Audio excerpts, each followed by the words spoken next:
Hello and welcome back to Witches of the Moon. I'm Eva Maria, your Monday hostess for this season. I apologize for the late upload. Unfortunately, earlier I did not have a time where I could have silence and solitude in order to film this video where it would be conducive to a focused experience. So that's why I'm filming and posting now. I hope you all understand and can forgive that. Also, before I begin, Nixie here, she's going to be joining us. She's napping on the back of the couch. She is my little shadow, my little familiar girl. And of course, she thought she'd kind of hang out for this one, so yeah. This week, our topic is the power of trees. And what we're going to be discussing this week, we're going to be talking about our thoughts and feelings in regard to trees. We're going to be talking about things like the spiritual and or magical lore relating to trees. We might share some personal experiences that we've had as magical practitioners that have worked with trees in various ways. And I'm sure that we will be sharing our general understandings in regard to trees as spiritual and or magical beings with a sort of spirit all their own. The first thing I do want to say is that in this discussion, I'm not going to go into, for example, specific kinds of trees and what they're good for in terms of use in an herbal sense, medicinally or magically, or, you know, for things like that. I'm not really going to go into that very much because I feel that if I did that, I could go on and on. I could go on for so long, and I think it would really not be as productive of an introduction to this week's topic as if I kind of go the way that I want to go, where I just sort of touch upon trees in general and sort of just share my own perspective on trees overall. And then I'm just going to kind of like let it be and let the other hosts kind of run with this topic, however they want to run with it when they post their videos. So with that said, I think I want to begin with a story that kind of illustrates my first experience with trees in a spiritual, and I guess you could also say magical sense. When I was new to study and practice, you know, in the occult realm, there was a particular tree in my hometown that I was very drawn to. And the tree, it was a willow tree, a beautiful weeping willow, and it was in this recreational place in the town. They used to call it the Gunnel Oval, and I don't know where that name came from, but it was a place that was very close to marshland. You know, weeping willows tend to like water, all that kind of jazz. But anyway, it was sort of like a little park. You know, you could go there to play sports, to jog, you know, things like that. It was a very natural, nice little public setting. And I used to go there, you know, sometimes. And this tree just called to me. And I had this sense that at the time, how I would put it, if I was me back then telling this story, I would say that I had this sense that the goddess dwelt in or emanated from the tree. Now, at that point in my life, I was a junior in high school. This was like just before I dropped out of high school. By the way, as an aside, stay in school, kids. It's really stupid to drop out of school. Stay in school because it'll save you a lot of time and work later. Trust me. And it's just stupid to drop out. It's the stupidest decision you could ever make. Anyway, back to the story of the tree. I didn't know a lot of things. You know, I didn't know very much about very many things at that point in my life. And little did I know that the intuitive pull that I had toward this tree and the sense that I had that divinity sort of flowed from or through the tree. You know, this was nothing unique, but I didn't know this. I learned this much later.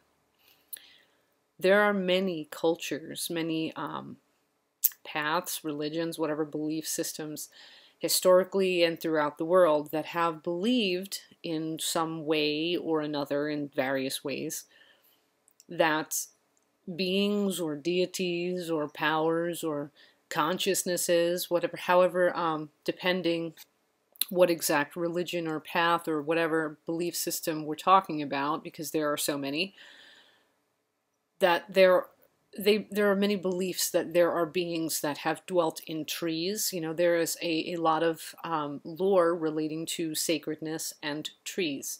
I did not know this at that time. But I used to go to this tree, you know, and I used to find a lot of solace there. It was like instant peace. You would just go there and you were just drawn in, and it was weird. Like you felt this soul shift when you were there. And there were times I would cut school and go hang out at this tree. And it was weird. There was, for example, one thing that I used to do where I would take the fallen fronds and I would weave them into wreaths. And somehow I had this instinctive understanding that if you focused on something while you were weaving the wreath, you would keep the wreath, and then as the wreath would gradually fall apart, that thing would come to be. It was a weird manifestation practice that I intuitively developed with this tree. And, you know, it was just, I can't even explain it. It was like, on some level, this tree taught me much. And it really, I think, gave me a great sense of center. And the things that it taught me, they were just understood, and it's hard to convey now using words things that were imparted to me through feelings. So needless to say, at that time in my life, I sort of developed a sense of connection with deity, with divinity, through and or with that tree.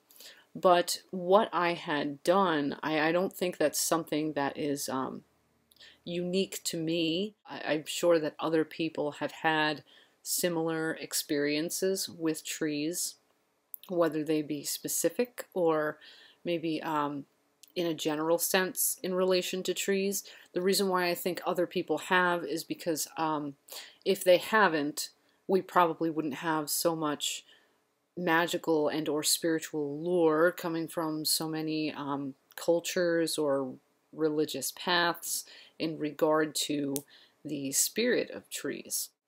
At the moment, I'm reading and working through this book, Green Witchcraft 2 by Anne Mora, Balancing Light and Shadow.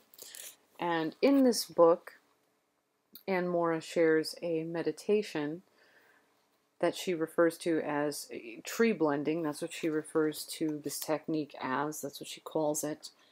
And it's a process by which she recommends that you can connect with a particular tree. But you don't need to buy this book in order to do this, in order to connect with the spirit of a tree, or in order to sort of tap into or connect with divinity through or with a tree.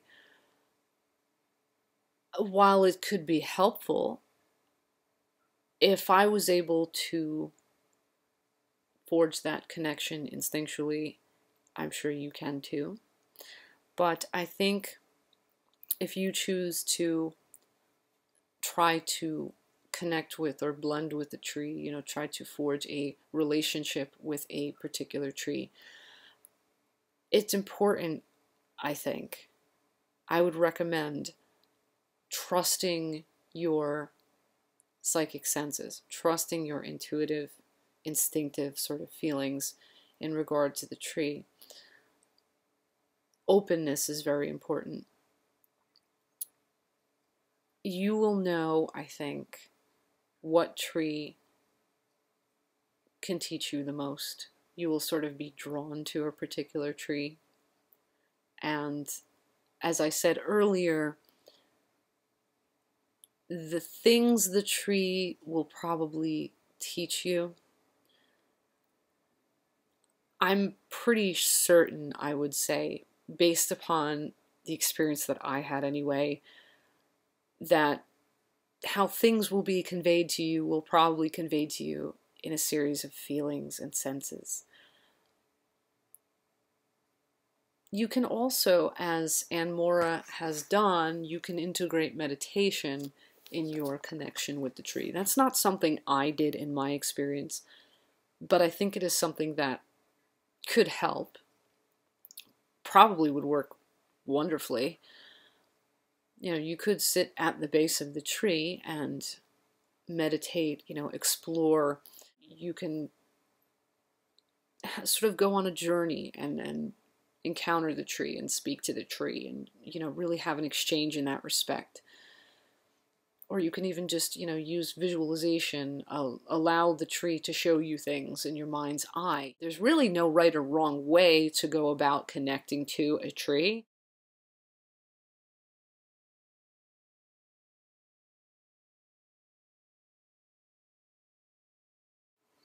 I think the most important part of pursuing the journey of bonding with a tree, the most important thing I think in that is that you do so genuinely, that you come from a genuine place. And what I mean by that is that, first of all, that you legitimately are interested in the process, and also that you have a genuine desire, a genuine feeling of being drawn to wanting to forge a bond with a particular tree. And I feel that, again, you know, if you can trust yourself and if you can trust the process of bonding with the tree, however intuitively or otherwise you pursue that process, I think your experiences and the insights that can come out of that will be just as profound as those that I shared with the willow tree in my own experience. Specific trees aside, however, there are resources available by which you can further your understandings in regard to trees, or by which you can develop a sense of wisdom imparted from trees. You know, there are other ways to connect to trees. There are other ways to integrate trees in general in your practice. And I'm sure this is obviously common knowledge. There's, you know, no one way to approach a particular topic or subject. There's no one way to integrate something into your path or practice. That's just like common sense, I would think.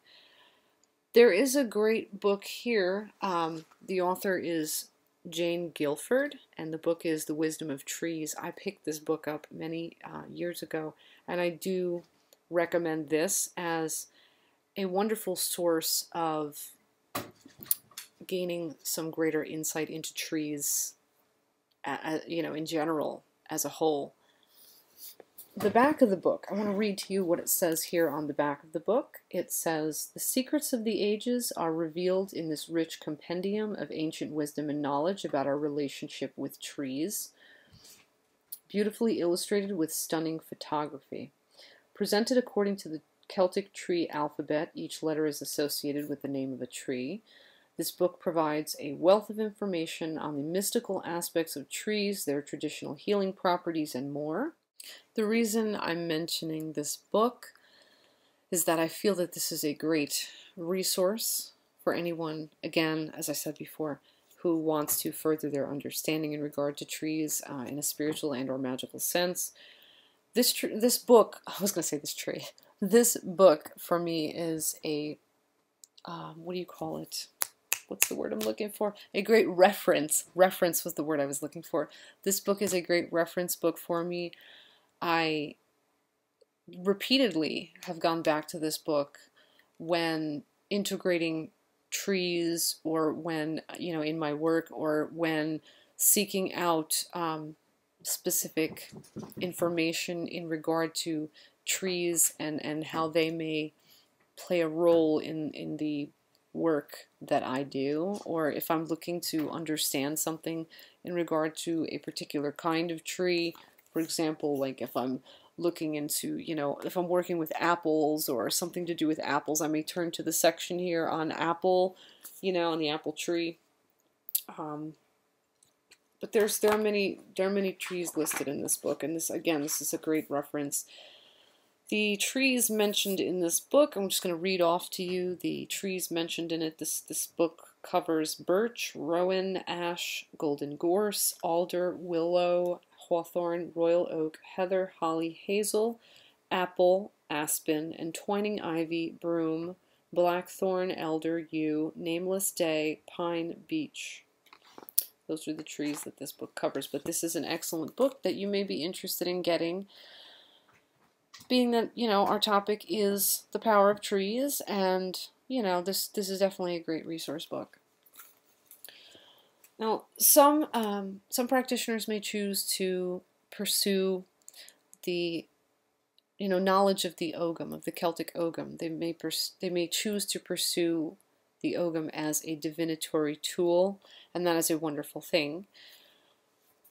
Some of us, though, may not be as well versed in that, or it may be a bit challenging if maybe you fall into that category where, for whatever reason, working with the Ogham fuse is not as, it doesn't come as easy to you. Maybe if you're a little more drawn to working with cards, there's an excellent oracle deck I can recommend. It is the Green Man Tree Oracle. That's what it looks like, and this is by John Matthews and Will Worthington. It is an excellent oracle card deck that centers on trees. It comes with a wonderful book like this. It's a pretty thick book too, and it has a nice little deck, good sized deck.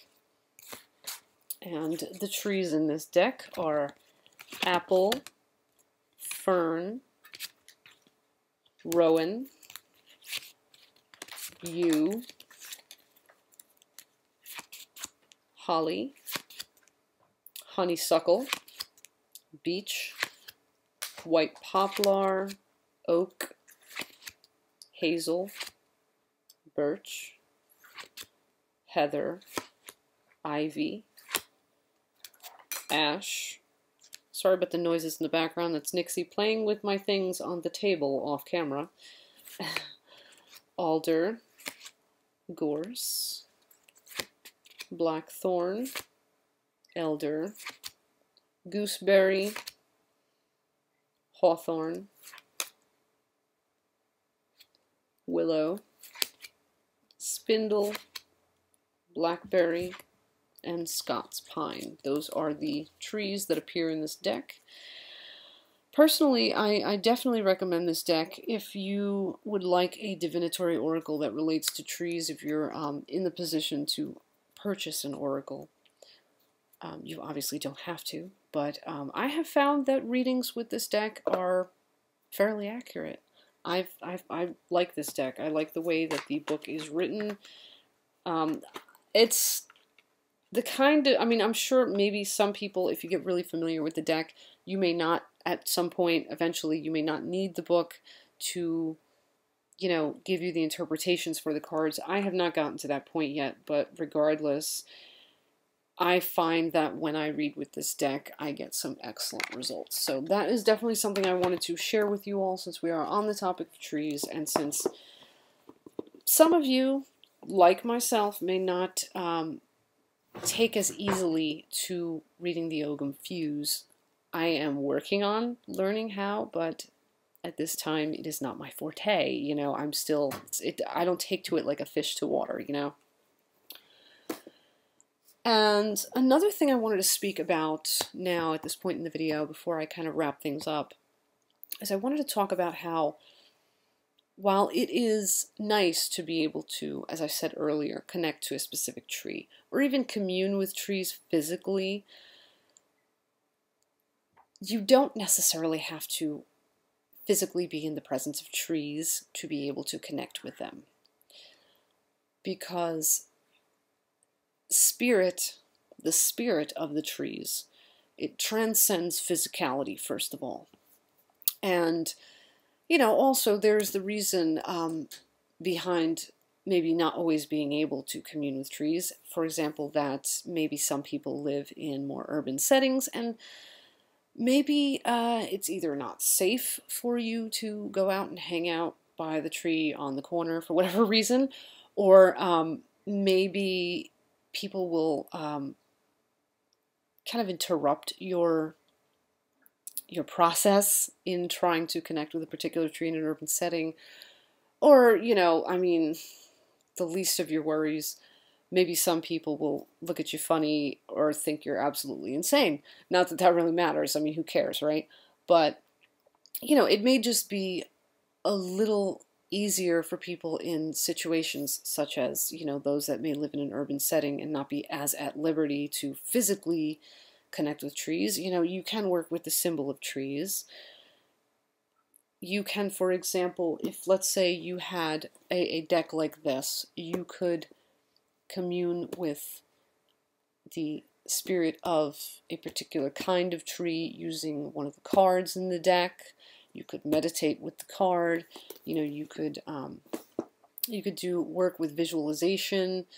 Again, you could have a book such as this one that I mentioned. You could read about the tree and then, do a series of meditations, or, you could even mail order, let's say, that sort of a tree's bark or whatever, and work with that particular kind of tree in, let's say, candle work, or in, spell or spirit bags, or whatever kind of stuff you're doing. You can actually send away for that particular kind of tree. There's a lot of different ways to approach working with trees at a distance, but symbolically you can also work with trees, as I said before. That was the point of what I was trying to get at. Recently, maybe a month or two ago, I was actually at a flea market in Pennsylvania, and there was a booth that had things for 95 cents for sale. And I came across this really pretty crystal tree.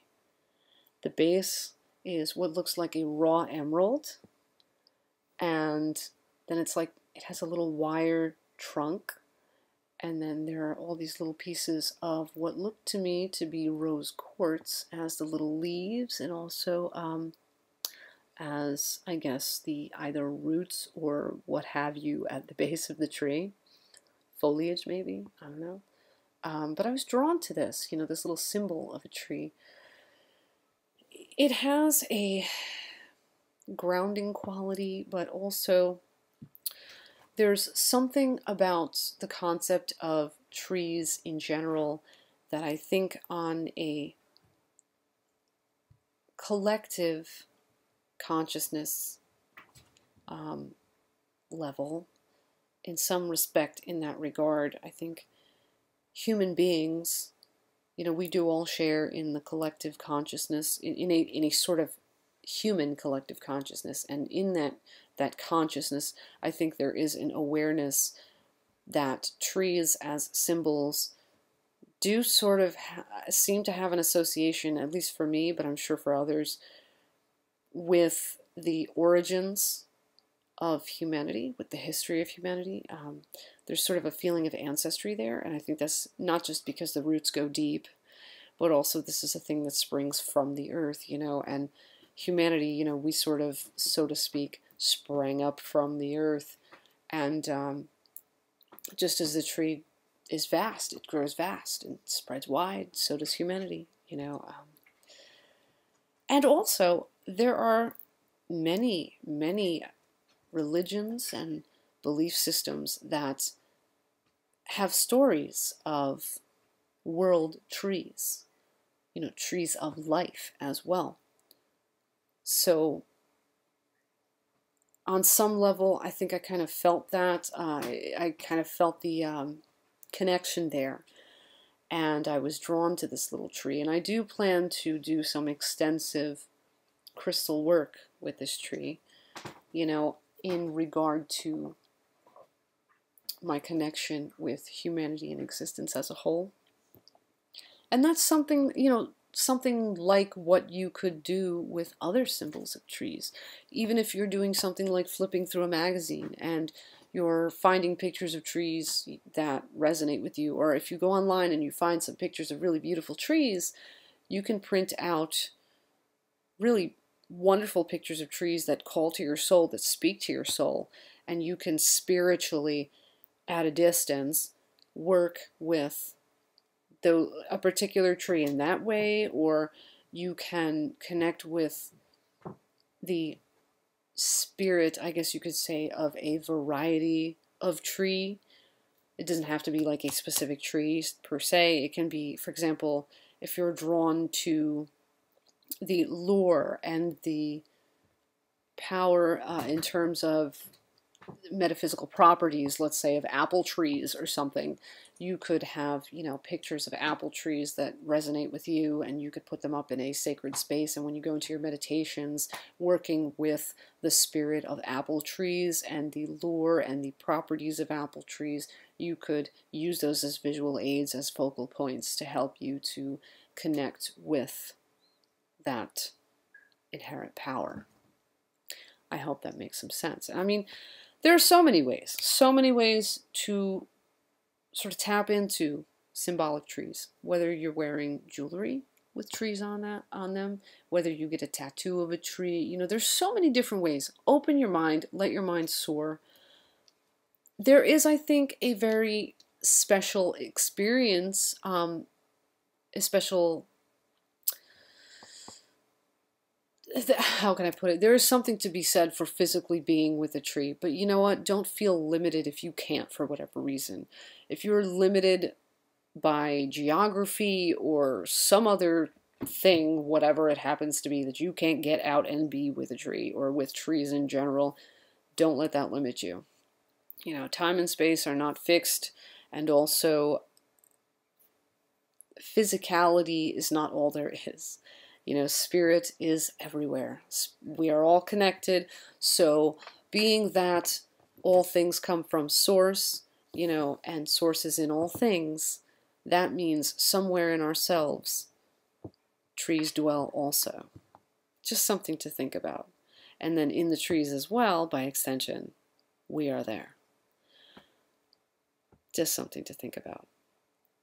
I think I'm going to wrap this video up at this point. I don't want to ramble and go off in weird directions. I just thought I would touch upon some food for thought, some things in regard to this topic. I'm going to allow now the other hosts here at Witches of the Moon to chime in to share what they have to share in regard to the power of trees, and I do look forward to seeing what they bring forth. I welcome any insights, thoughts, feelings, anything you have to bring forth in regard to trees in a magical or spiritual sense. Please do use that comment box below and, you know, share what you would like to share, what you feel. If you've had any experiences specifically on your own, such as my experience with the willow, I would love to hear, totally love to hear your experiences as well. So with that, I'm going to wish you blessed be and ashe. You have a wonderful night. And until next time, until our next exchange, you stay awesome.